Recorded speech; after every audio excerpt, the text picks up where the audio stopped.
Hello, I'm doing my presentation for Candide.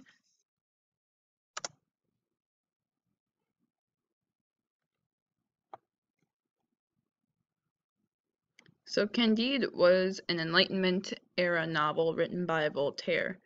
Voltaire was a Frenchman. His real name was François-Marie Arouet. He was born near Paris in the late 1600s and attended a school run by Jesuits, which is a Christian order. Even though his parents wanted him to be a lawyer and go into law, he pursued writing as his career. Now, he was known as having a very loud mouth, but he was talented as a writer. In his early life, he was constantly in trouble with school and was a bit of a menace to his parents. But as he grew older and he became a writer, he began to draw the attention of high-up people. One of the most prominent examples was how he joined the court of Frederick the Great when he was an adult, and the two of them formed a lasting friendship for many years until Voltaire said something stupid, and Frederick basically kicked him out of the country. And that was not the only time that Voltaire ended up being exiled. He was exiled, I believe, 3 times in his life, and he was even refused to be buried in Paris when he died, and his body had to be taken later and reburied when his original crimes sort of lapsed. Now, Voltaire had many values and followed along with the Enlightenment movement. For one thing, he was against organized religion and did not believe that God was a meddler, as many would say. He was a deist, which means that he believed that God was sort of a being that made the world and then sat back and only watched and did not interfere.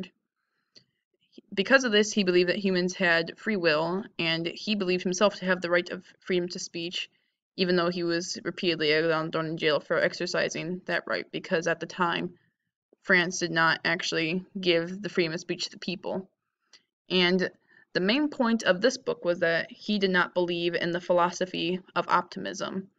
Optimism is basically believing that this world is the best of all worlds and that everything is made the way it's supposed to be. The main event that triggered him not believing in this philosophy was that there was a Lisbon earthquake in 1755 that killed many, many people, and Voltaire was one of the first to see the carnage and the pain that this earthquake caused. So here we get to Candide, which is the book he wrote in response to optimism. Now this story is very, very interesting and takes a lot of twists and turns. The story begins in Westphalia, which is an area of Germany. Candide is a young man who is the son of the Baron's sister, and he is sort of adopted into the house. So he lives with his uncle the Baron, his aunt the Baroness, and his 2 cousins, Cunegonde and her brother. All the younger people are taught by a tutor named Pangloss, who is a extreme optimist who teaches the children that this world is the best of all possible worlds, and anything that goes wrong is actually for the best. Trouble begins when Candide expresses that he is in love with Cunegonde and gives her a kiss behind a screen, but her father, the Baron, finds out and then kicks Candide out of the castle for daring to have affection for Cunegonde. Not because she's his cousin, but because he is a bastard child and doesn't have the good genes, as he would say.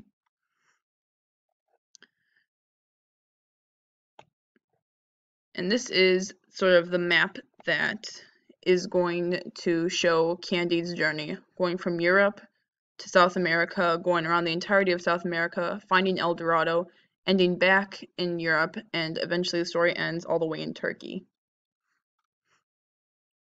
When Candide is exiled, he is taken in by the Bulgars, which is Voltaire's name for the Prussians, and the army led by Frederick the Great.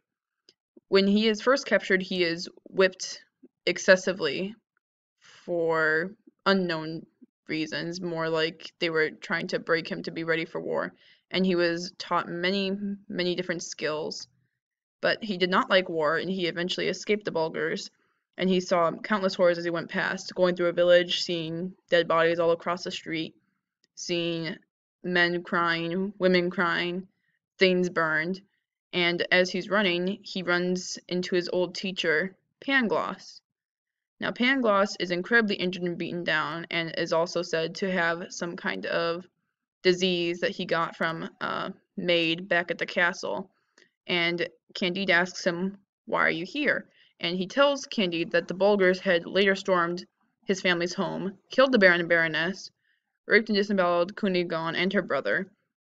But despite all of that, Pangloss still insists that this is the best of all worlds, even though Candide is coming back freshly whipped, and he finds out that the love of his life is supposedly dishonored and dead, along with her brother, and that all the family he ever had was gone. However, he listens because Pangloss was his teacher, and he still believes in him at this time. And he befriends an Anabaptist, which is another sect of Christianity that Voltaire was said to respect, and they go to Lisbon to do some trading with this Anabaptist.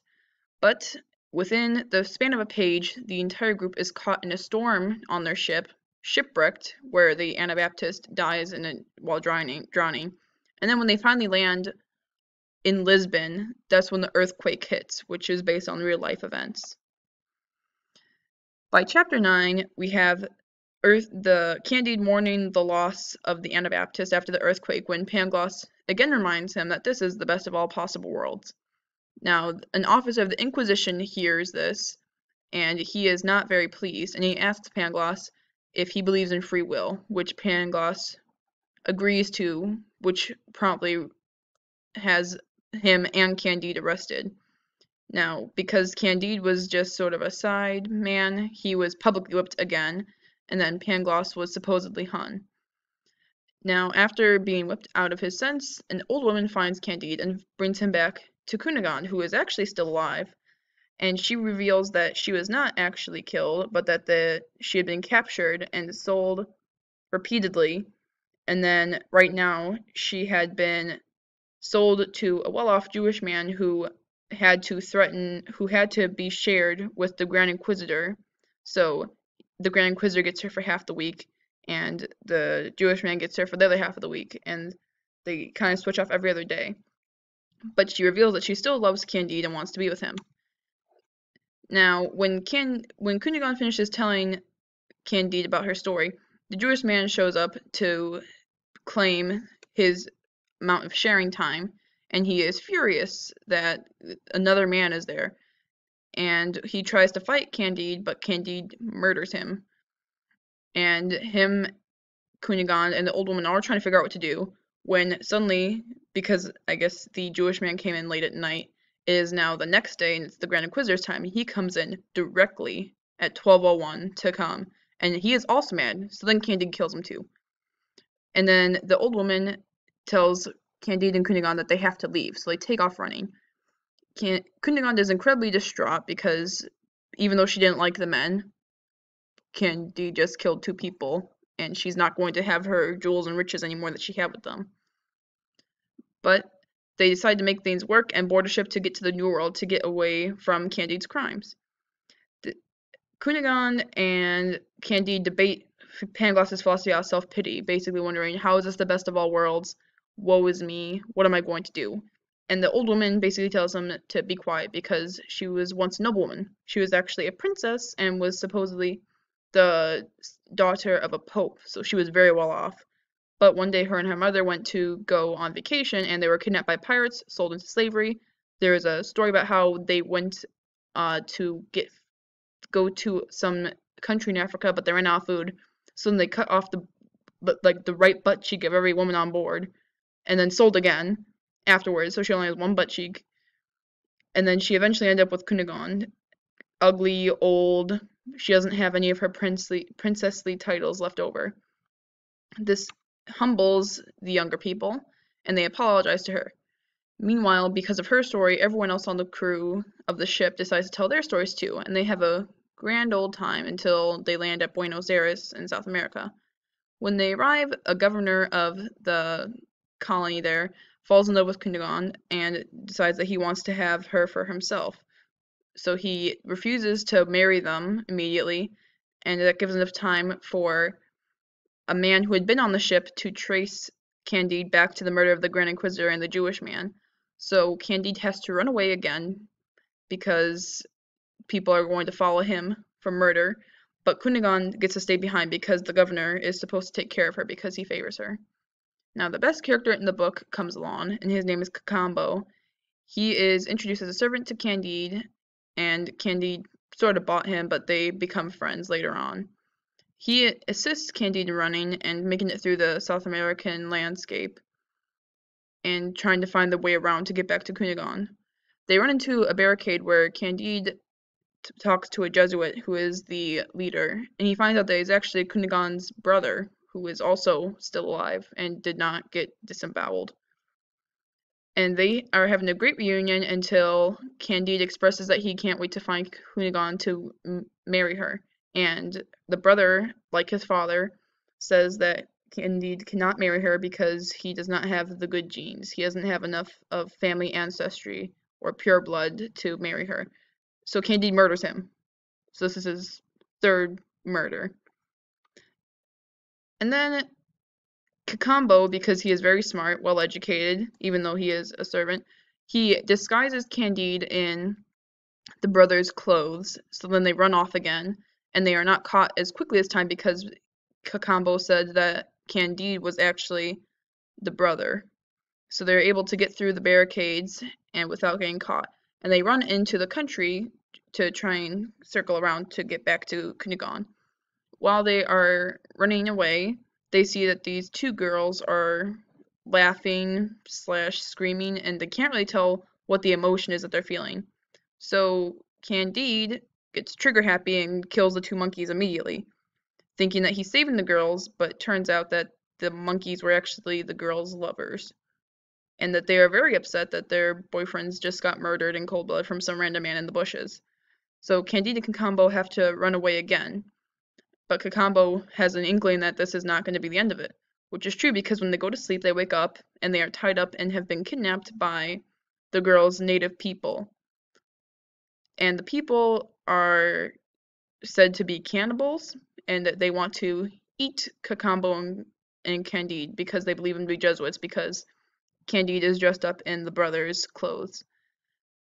But Cacambo swoops in and tells them that not only are they not Jesuits, Candide is actually wearing the clothes of one because he just killed one and they're actually friends. And that he understands that they need to eat people because they don't have the same resources. And this works, and the people release the two men, and this makes Candide reflect again on Pangloss's philosophy, thinking that this is the best of all possible worlds. Because in his mind, if he didn't kill Cunegonde's brother, then the native people would have eaten him, which is a bit faulty. Now, as they're trying to make their way back to Cunegonde once more, after being set off track about 50 times, they stumble upon the mythical city of El Dorado. Everything is perfect there, and the people of El Dorado treat Candide and Cacambo very well. The pebbles of the ground are precious gemstones, there's no sickness, everyone is healthy, everyone's beautiful there, and this could be the best possible life that Candide and Cacambo could have. They could just stay there forever, and El Dorado is said to be in between mountains, so there is no way for anyone to come and siege them ever. It's like a utopia where they could stay. But Candide is still lovesick for Cunegonde, so he says that he has to leave.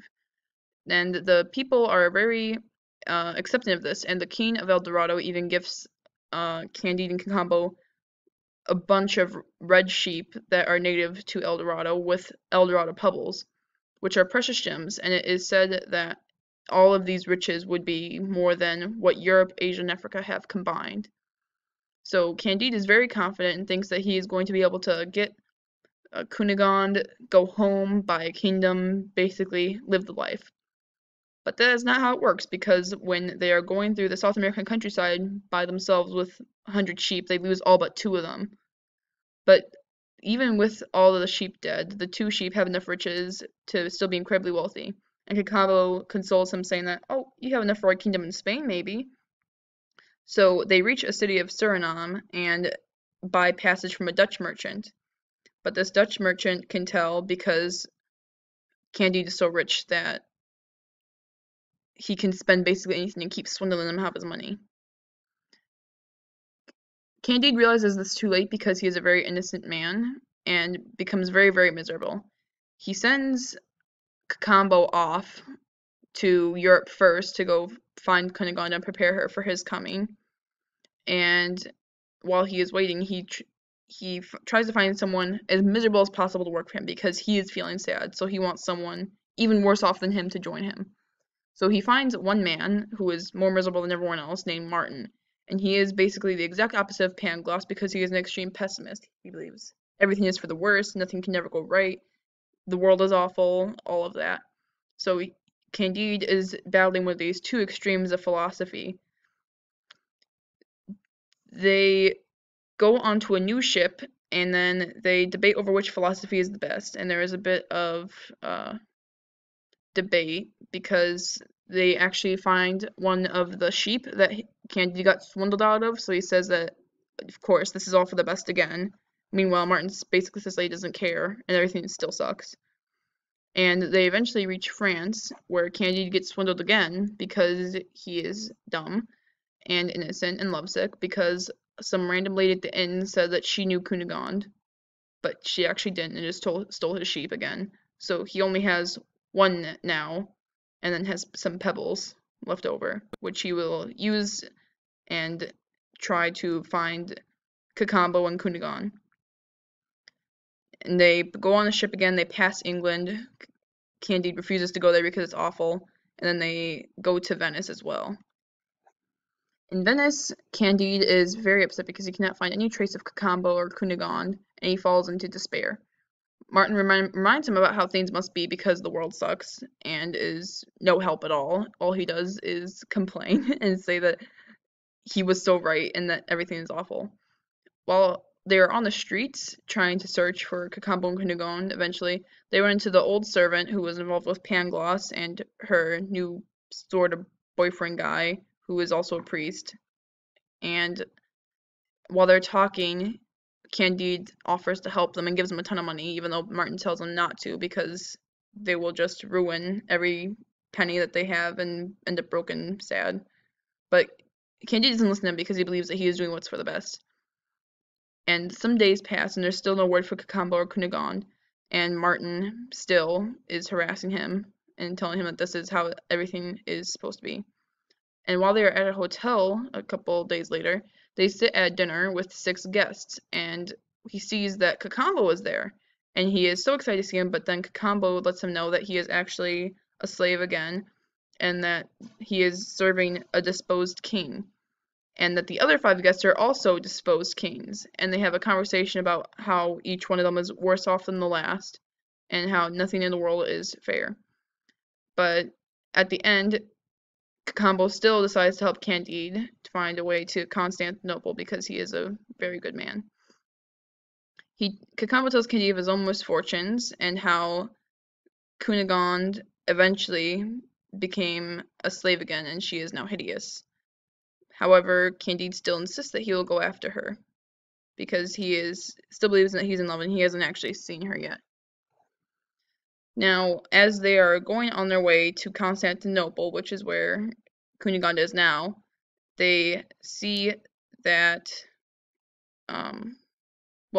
they arrived at the canal first, and then Candide recruits Cacambo, and then they set off again. And then they notice some prisoners who are Pangloss and Cunegonde. So Pangloss survived death once, and Cunegonde's brother survived death twice, but they're all still alive. And he frees them and apologizes for trying to, kill the one guy and apologizes for leaving Pangloss to be hanged.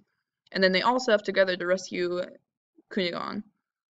Now they eventually find Cunegonde and the old woman, and Candide uses his money to buy their freedom and the last of his money to buy a small farm. And he realizes that Cunegonde is super, super duper ugly, but he still wants to marry her, not because he loves her still, but because the brother goes back on saying how he can't marry her because his bloodline isn't good enough, and that just makes him want to do it out of spite. And while they are on the farm, the old maid and the brother show up, having wasted all their money just like Martin said, and they move in with Candide. So you have Candide, Cunegonde, Cacambo, Martin, Pangloss, the old woman, the maid, and brother Giroflee all living together on this farm. And Cunegonde and Candide end up getting married. Cacambo is there being himself. Martin and Pangloss are arguing constantly between extreme pessimism and extreme optimism.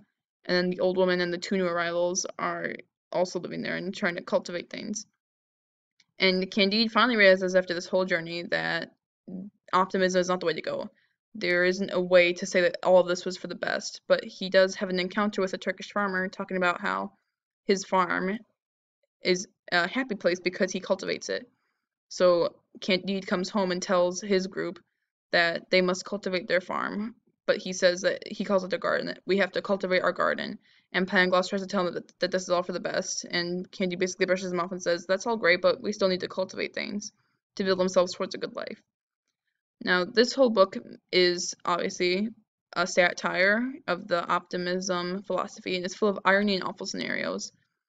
This was a direct attack on Gottfried Leibniz, which is the real-life Pangloss. He was a man that was promoting optimism even in the spite of all the world tragedies like the Lisbon earthquake. Voltaire drives the point home that believing in optimism is only superficial and ignores the real human experiences people go through in the name of goodness, believing that everything is for the best and that God is active, when he doesn't believe that this is the case. Religion, philosophy, and goodwill never saved Candide. He has to work on things himself and do things of his own free will in order to be happy, which is the message that Voltaire was trying to get across. Now, a couple interesting facts for the end of the lecture is that many of the characters in the books are stand-ins for people Voltaire quarreled with in real life. They're like the Dutch merchant who swindled him was said to be a bookkeeper that Voltaire quarreled with. He gave him the same nationality and looks. And the Pangloss is obviously a stand-in for Leibniz, and Pangloss's name actually means all-ton, meaning that he's all-ton but like no brain. And Voltaire was not a fan of organized religion and sort of used this book to show how it never was good for the characters. You had the Inquisition people whipping and murdering everyone. You had the Jesuits taking advantage of things. And then you had some Jewish characters also criticized. And despite this, the old woman is said to be the daughter of a pope, but Voltaire uses a fake name to avoid the mess that he would get from that because I guess he didn't want to get exiled again. But later, he uses the brother character as a stand-in for a different pope, so not sure what was going on there. One of the ladies in our class, Venus de Medici, is referenced when describing how the old woman looked in youth. She says that she resembled Venus de Medici, basically calling herself perfect. And another stand-in sort of thing is that when Candide kills the brother of Cunegonde the first time, he worries about what the Journal des Travaux will say.